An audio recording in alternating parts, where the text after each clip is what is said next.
Baik, bismillahirrahmanirrahim. Assalamualaikum warahmatullahi wabarakatuh.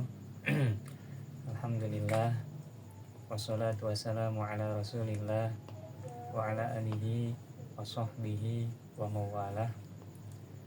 La hawla wa la quwata illa billah. Rabbi syrah li sadri wa yassir li amri wahlul 'uqdatam min lisani yafqahu qawli. Allahumma faqqihna fid din wa 'allimna ta'wil. Allahumma ftah alaina futuhan arifin wansur alaina rahmataka wa dzakirna ma nasina ya dzal jalali wal ikram. Allahumma amin. Amma ba'du. Baik, bismillahirrahmanirrahim. Di sini saya akan menjelaskan video yang berisikan mind map dari judul besar, yaitu bencana akibat air. Di sini sebelumnya saya ingin disclaimer terlebih dahulu. Untuk mind mapnya sudah saya buat terlebih dahulu, sebab kalau misalkan saya sambil ngomong terus saya sambil nulis, itu kayaknya durasi yang bakalan nanti jadi itu bakalan lebih lama lagi durasi videonya.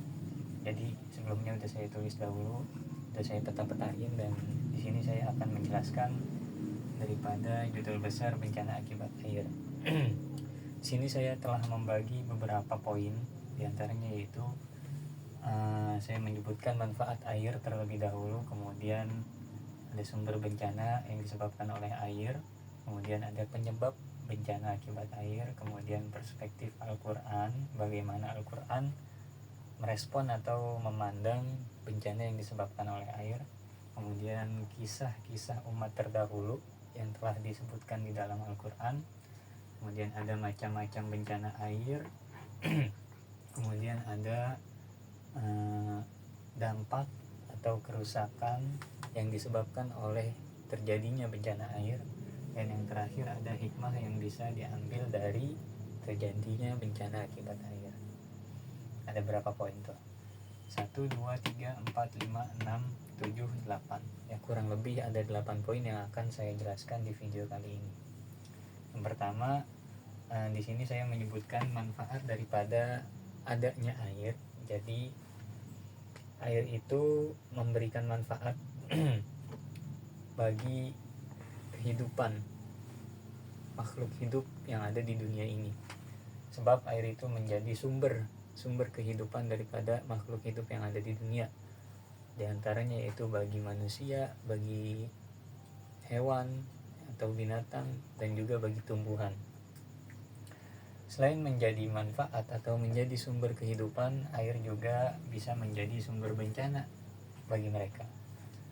Kapan air bisa menjadi sumber bencana? Yaitu ketika keseimbangan alam terganggu. Jadi ketika hubungan antara manusia dan alam itu terdapat ketidakseimbangan, maka air bisa menjadi sumber bencana bagi mereka, terutama bagi manusia. Kemudian penyebab terjadinya bencana akibat air, di sini saya menuliskan 2 faktor. Ya, yang pertama ada faktor alam, dan yang kedua ada faktor dari manusia.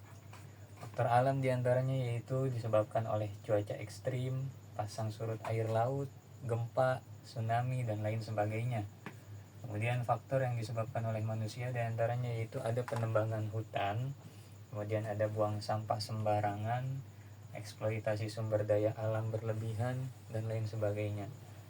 Dimana dari kedua faktor tersebut, antara faktor alam dan faktor manusia, di situ faktor manusia yang lebih dominan dalam mengakibatkan terjadinya bencana air.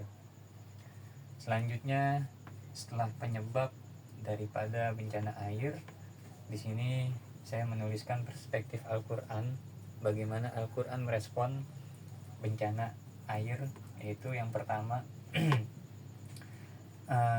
Al-Quran mengatakan bahwasanya bencana air tersebut itu sebuah ujian yang diberikan oleh Allah Subhanahu wa Ta'ala, dan yang kedua yaitu sebagai teguran untuk manusia. Di mana kedua hal tersebut itu disebabkan di antaranya yaitu dengan ingkarnya manusia atau dengan kesombongannya manusia, keangkuhannya manusia, atau dengan melampaui batasnya manusia.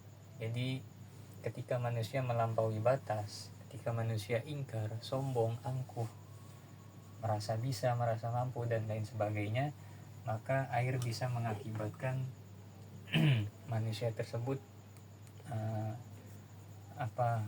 menguji manusia tersebut atau menegur manusia tersebut, menjadi sebuah bencana. Al-Quran juga telah menyebutkan kisah umat terdahulu yang dimana sudah familiar kisah tersebut. Diantaranya yaitu ada kisah banjir Nabi Nuh, kemudian ada kisah banjirnya kaum Saba, kemudian ada kekeringan dan ada juga kisahnya Fir'aun dan bala tentaranya yang ditelan oleh laut. Selanjutnya di antara macam-macam bencana akibat air, diantaranya yaitu yang pertama ada banjir, kemudian ada rob, meluapnya air laut, kemudian ada tsunami, erosi, tanah longsor, pencemaran air, serta kekeringan. Kurang lebih ada 7-8 macam-macam bencana yang disebabkan oleh air. Setelah macam-macam bencana, di sini saya telah memetakan yaitu dampak yang bakal dirasain, dampak yang bakal didapetin sama manusia, khususnya sama manusia dan umumnya buat tumbuhan serta binatang yang ada di sekitarnya. Di antaranya yaitu kerusakan fasilitas, kemudian ada kerugian ekonomi, kemudian ada korban jiwa pastinya itu, kemudian ada gangguan aktivitas, kemudian ada hilangnya tanah yang subur, kemudian ada gangguan kesehatan, krisis pangan, kebakaran hutan, dan lain sebagainya. Dari setiap dampak yang dirasakan ini itu disebabkan oleh macam-macam bencana air tadi, tergantung apa yang terjadi atau bencana apa yang menimpa manusia tersebut. Dan yang terakhir di sini saya memetakan hikmah yang bisa diambil daripada adanya bencana akibat air. Di sini saya menyimpulkan hanya 3 hal saja. Mungkin teman-teman bisa memberikan masukan yang lebih terhadap hikmah yang bisa diambil dari adanya bencana akibat air. Yang pertama yaitu bencana tersebut itu sebagai bentuk peringatan buat kita manusia khususnya. Kemudian di situ terdapat pesan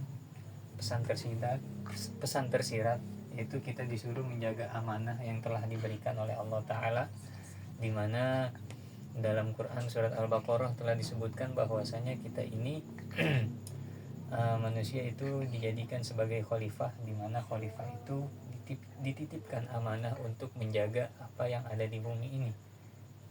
Dan yang terakhir yaitu bertanggung jawab. Pesan tersirat daripada adanya bencana akibat air yaitu kita diharuskan untuk bertanggung jawab terhadap alam dan lingkungan sekitar kita. Baik, mungkin itu saja yang bisa saya sampaikan dari judul besar bencana akibat air ini. Kurang lebihnya tolong dimaafkan. Akhirul kalam, wal afu minkum, wassalamualaikum warahmatullahi wabarakatuh.